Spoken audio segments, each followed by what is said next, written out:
Menurut hukum positif di Indonesia, pernikahan beda agama tidak diperbolehkan dan tidak sah. Hal ini karena Undang-Undang Nomor 1 Tahun 1974 tentang perkawinan dan kompilasi hukum Islam melarang pernikahan beda agama. Assalamualaikum warahmatullahi wabarakatuh. Shalom, Om Swastiastu, Namo Buddhaya, dan salam kebajikan untuk kita semua. Dewan juri yang terhormat serta pemerhati hukum yang budiman, kami dari tim Henry Sitwik dengan saya Anissa Zafira Maulina selaku pembicara pertama yang akan mendudukan mosi dalam ranah konseptual dan akan menyampaikan konklusi bersama rekan saya Hidayatul Mabrurah sebagai pembicara kedua dan Irwan Sulestianto sebagai pembicara ketiga. Dewan juri yang terhormat, perlu kita ketahui bersama bahwa hingga saat ini pernikahan beda agama masih terus menjadi polemik di kalangan masyarakat. Secara umum, masyarakat menganggap perkawinan itu sah jika kedua belah pihak memiliki agama yang sama. Tidak hanya itu, Dewan juri yang terhormat, pernikahan beda agama seringkali mendapat pandangan negatif dengan stereotip bahwa hubungan mereka tidak stabil dan berpotensi akan menimbulkan konflik. Prasangka dan diskriminasi sosial terhadap pasangan beda agama juga umum terjadi dengan alasan mengutamakan nilai-nilai yang mengedepankan homogenitas agama. Maka tentu saja Dewan juri yang terhormat, hal ini bisa saja berdampak besar pada keharmonisan pasangan tersebut. Perlu diketahui bersama Dewan juri yang terhormat bahwa SEMA ini menjadi suatu hal yang sangat penting untuk mengukuhkan prinsip Indonesia sebagai negara hukum serta sebagai sarana untuk membenahi tindakan dan penafsiran hukum yang keliru di kalangan sebagian hakim di Indonesia. Dewan juri yang terhormat, perlu kita ketahui bersama bahwa tujuan diterbitkannya SEMA adalah agar kedepannya masalah perkawinan beda agama tidak terjadi lagi. Sehingga masyarakat dari berbagai latar agama dapat merasa tenang dan pelaksanaan toleransi beragama juga dapat dilakukan dengan benar sesuai dengan norma-norma yang berlaku. Dewan juri yang terhormat serta pemerhati hukum yang budiman, kami sebagai tim pro secara jelas dan lugas menyatakan bahwa kami sangat setuju dengan mosi perdebatan kita kali ini, yakni larangan perkawinan beda agama pasca diterbitkannya SEMA nomor 2 tahun 2023 dengan alasan selaras dengan hukum agama, mencegah adanya konflik internal dalam keluarga dan tidak diakui secara hukum. Sekian, terima kasih. Profesor Dr. Muhammad Amin Suma mengatakan bahwa pernikahan beda agama hanyalah sebagai pintu darurat. Assalamualaikum warahmatullahi wabarakatuh. Shalom, Om Swastiastu, Namo Buddhaya, dan salam kebajikan untuk kita semua. Perkenalkan, saya Hidayatul Mabrurah selaku pembicara kedua dari tim Henry Sitwik sekali lagi menyatakan bahwa kami setuju dengan mosi debat kita pada kesempatan kali ini, yakni pelarangan perkawinan beda agama pasca diterbitkannya SEMA nomor 2 tahun 2023. Dewan juri yang terhormat serta insan yuridis yang adil lagi bijaksana, perlu kita ketahui bersama bahwasanya seluruh agama yang diakui di Indonesia menganjurkan untuk menikah dengan umat seagamanya. Bahkan Dewan juri yang terhormat, beberapa agama dengan tegas melarang pemeluknya untuk menikah dengan orang yang berbeda kepercayaan. Dewan juri yang terhormat, perlu kita ketahui bersama dalam pasal 2 kompilasi hukum Islam menyatakan bahwa menurut hukum Islam, pernikahan adalah akad yang sangat ketat untuk mentaati perintah Allah dan memenuhinya merupakan suatu bentuk ibadah. Maka dari itu, Dewan juri yang terhormat, jika kita melihat dari definisi pernikahan di sini, tentu saja sangat bertentangan jika pernikahan itu dilaksanakan dengan orang yang berbeda keyakinan. Perlu kita ketahui bersama Dewan juri yang terhormat, menurut Masyhur Zudi, larangan perkawinan yang terdapat dalam KHI memiliki alasan yang kuat karena disandarkan kepada pasal 2 ayat 1 Undang-Undang Nomor 1 tahun 1974 yang kemudian ini dikuatkan lagi dengan Fatwa MUI nomor 4 garis miring Munas 7 Romawi garis miring MUI garis miring 8 garis miring 2005 tentang perkawinan beda agama yang memutuskan dan menetapkan bahwa perkawinan beda agama adalah haram dan tidak sah baik perempuan muslim dan laki-laki non muslim ataupun sebaliknya. Tidak hanya itu saja, Dewan juri yang terhormat, dalam Korintus pasal 6 ayat ke-14 menerangkan bahwasanya perkawinan beda agama menurut agama Kristen Protestan pada prinsipnya tidak diperbolehkan. Serta agama Kristen Protestan menghendaki agar penganut agama Kristen Protestan untuk tetap menikah dengan pasangan seagamanya. Dewan juri yang terhormat, dalam pasal 2 Undang-Undang Perkawinan menyatakan bahwa perkawinan dianggap sah apabila dilakukan menurut agama dan kepercayaan yang bersangkutan. Maka dari itu, Dewan juri yang terhormat, pernikahan beda agama tidaklah dianggap sah secara hukum. Perlu kita ketahui bersama Dewan juri yang terhormat, berdasarkan putusan MK nomor 6 garis miring PUU strip 12 Romawi garis miring 2014, MK menyatakan tetap berpegang teguh pada pendiriannya bahwa perkawinan beda agama yang diatur dalam Undang-Undang Perkawinan telah sesuai dan tidak bertentangan dengan konstitusi. Dengan artian di sini Dewan Juri yang terhormat bahwa perkawinan beda agama di tanah air merupakan hal yang tidak dibenarkan secara hukum. Dewan Juri yang terhormat, perlu kita ketahui bersama, menurut Muhammad Hidayat Nur Wahid, seharusnya hakim berpegang pada putusan MK yang sudah final dan mengikat terkait perkawinan beda agama. Dan tentu saja hal ini juga berlaku bagi para hakim di lingkungan Mahkamah Agung. Adapun putusan MK ini telah sesuai dengan pasal 24C Undang-Undang Dasar. Selain itu, Dewan Juri yang terhormat, seharusnya para hakim tidak hanya berpegang pada pasal 35 UU Adminduk secara parsial dan ratawe. Perlu kita ketahui bersama Dewan Juri yang terhormat, menurut Muhammad Hidayat Nur Wahid, seharusnya hakim melihat pada risalah pembahasan RUU Adminduk yang secara tegas menyatakan bahwa Undang-Undang Adminduk hanyalah bersifat pencatatan dan bukan pengesahan. Selain itu, Dewan Juri yang terhormat secara tegas juga dinyatakan dalam risalah pembahasan RUU Adminduk bahwa Undang-Undang Pernikahan harus tetap menjadi rujukan utama terkait perkawinan,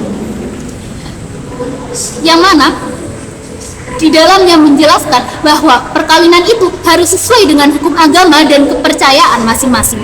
Dewan Juri yang terhormat serta insan yuridis yang adil lagi bijaksana, selain selaras dengan hukum agama dan hukum konstitusi, terbitnya SEMA nomor 2 tahun 2023 juga dapat mencegah adanya konflik internal disebabkan berbedanya agama. Dewan Juri yang terhormat, perlu kita ketahui bersama, dalam pasal 42 nomor 1 Undang-Undang tahun 1974 menyatakan bahwa seorang anak dapat dikategorikan sebagai anak yang sah jika dilahirkan dari perkawinan yang sah pula. Dewan Juri yang terhormat, sebagaimana yang kita tahu bahwa keabsahan perkawinan beda agama sampai sekarang masih diperselisihkan. Hal ini mengakibatkan anak yang lahir dari pasangan beda agama tersebut dianggap bukan anak yang sah dan hanya akan memiliki hubungan ikatan perdata dengan ibunya dan keluarga ibunya. Dan hal ini tentu saja mengakibatkan anak tersebut tidak memiliki hubungan perdata dengan ayahnya. Hal ini sebagaimana yang diterangkan dalam pasal 43 ayat 1 Undang-Undang nomor 1 tahun 1974 dan pasal 100 kompilasi hukum Islam. Adapun hal ini tentu saja akan mengakibatkan anak tersebut kehilangan hak-haknya sebagai anak yang sah secara hukum. Sampai akhir argumentasi kami Dewan Juri yang terhormat, kami menyatakan setuju dengan mosi perdebatan kita kali ini, yakni larangan perkawinan beda agama pasca diterbitkannya SEMA nomor 2 tahun 2023. Sekian yang dapat saya sampaikan. Terima kasih. Prof. Dr. Hazairin SH menyatakan bahwa bagi orang Islam tidak ada kemungkinan untuk kawin dengan melanggar hukum agamanya sendiri. Demikian juga bagi orang Kristen dan bagi orang Hindu atau Buddha seperti yang dijumpai di Indonesia. Assalamualaikum warahmatullahi wabarakatuh. Salam Om Swastiastu, Namo Buddhaya, dan salam kebajikan untuk kita semua. Perkenalkan, saya Iron Solestianto selaku pembicara ketiga dari tim Henry Sedgwick. Dengan jelas dan lugas menyatakan bahwa kami setuju dengan mosi debat kita pada kesempatan kali ini, yakni pelarangan perkawinan beda agama pasca diterbitkannya SEMA nomor 2 tahun 2023. Dewan Juri yang terhormat, tanpa membedakan antara perkawinan beda agama yang memungkinkan diakui berdasarkan pendapat tertentu maupun yang sama sekali tidak memungkinkan pendapat pengakuan, terdapat gambaran bahwa perkawinan beda agama cenderung mengalami peningkatan baik secara nasional maupun regional. Dewan Juri yang terhormat, berdasarkan data yang telah ditemukan di Kabupaten Gunung Kidul, daerah yang relatif berpenduduk plural dari segi agamanya, dapat dipaparkan bahwa di Gereja Katolik Wonosari, yakni tempat satu-satunya perkawinan berdasarkan agama Katolik dilaksanakan, terdapat rata-rata 32% per tahun pasangan berasal dari agama yang berbeda. Adapun Dewan Juri yang terhormat, di beberapa KUA terdapat rata-rata 2,5% yang berasal dari agama yang berbeda. Salah satu yang melatar belakangnya maraknya kasus ini adalah karena kurangnya spesifikasi hukum yang mengatur hal tersebut, yang mana undang-undang yang ada dapat ditafsirkan oleh para hakim dengan sedemikian rupa sehingga menghasilkan putusan yang mengesahkan kasus perkawinan beda agama tersebut. Atas dasar tersebut, Dewan Juri yang terhormat, dengan terbitnya SEMA nomor 2 tahun 2023 ini dapat dijadikan rujukan final oleh para hakim dalam memutuskan terkait masalah ini, sehingga dapat meminimalisir terjadinya perkawinan beda agama. Dewan Juri yang terhormat, sekali lagi kami menegaskan bahwasannya seluruh agama yang diakui di Indonesia menganjurkan untuk menikah dengan umat seagamanya. Bahkan beberapa dengan tegas melarang pemeluk untuk menikah dengan orang yang berbeda kepercayaan. Dewan Juri yang terhormat, perkawinan yang sah menurut Undang-Undang Perkawinan adalah perkawinan yang dilaksanakan menurut agama dan kepercayaan masing-masing. Sehingga perkawinan dianggap sah jika menurut agama dan kepercayaan masing-masing calon suami istri tersebut juga sah. Dewan Juri yang terhormat, setiap agama tidak bisa mengesahkan perkawinan beda agama, karena semua agama menginginkan umatnya untuk menikah dengan yang seagama. Dewan Juri yang terhormat, maka dapat disimpulkan bahwa perkawinan beda agama itu tidak sah karena tidak sesuai dengan isi Undang-Undang Perkawinan, yaitu perkawinan adalah sah apabila dilaksanakan menurut agama dan kepercayaan masing-masing. Maka perkawinan beda agama yang disahkan oleh negara termasuk tindakan penghindaran terhadap hukum yang seharusnya berlaku untuk dapat dikatakan sebagai tindakan penyelundupan hukum. Dewan Juri yang terhormat, pada pasal 40 huruf C menyatakan bahwa seorang pria tidak boleh menikah dengan wanita yang tidak beragama Islam. Begitu juga sebaliknya. Perlu kita ketahui bersama Dewan Juri yang terhormat, Fatwa MUI nomor 4 pada tahun 2005 menegaskan bahwa pernikahan beda agama adalah haram dan tidak sah.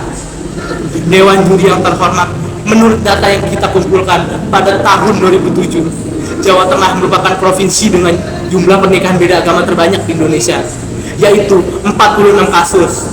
Hal ini didasarkan pada banyaknya salinan putusan hakim terkait pernikahan beda agama di Pengadilan Negeri Surakarta, yaitu 37 kasus dari 73 putusan. MK melalui putusan nomor 71 garis miring PUU strip 20 Romawi garis miring 2022 menyatakan bahwa perkawinan beda agama tidak sah berdasarkan Undang-Undang Perkawinan nomor 1 tahun 1974. Kemudian dalam pasal nomor 7 menegaskan bahwa esensi pernikahan adalah persyaratan untuk mewujudkan hak memiliki keluarga dan anak sesuai dengan komplikasi hukum Islam. Sampai akhir argumentasi kami, Dewan Juri yang terhormat, kami menyatakan setuju dengan mosi perdebatan kita kali ini, yakni larangan perkawinan beda agama pasca diterbitkannya SEMA nomor 2 tahun 2023. Sekian yang saya dapatkan, sekian yang saya sampaikan, dan terima kasih.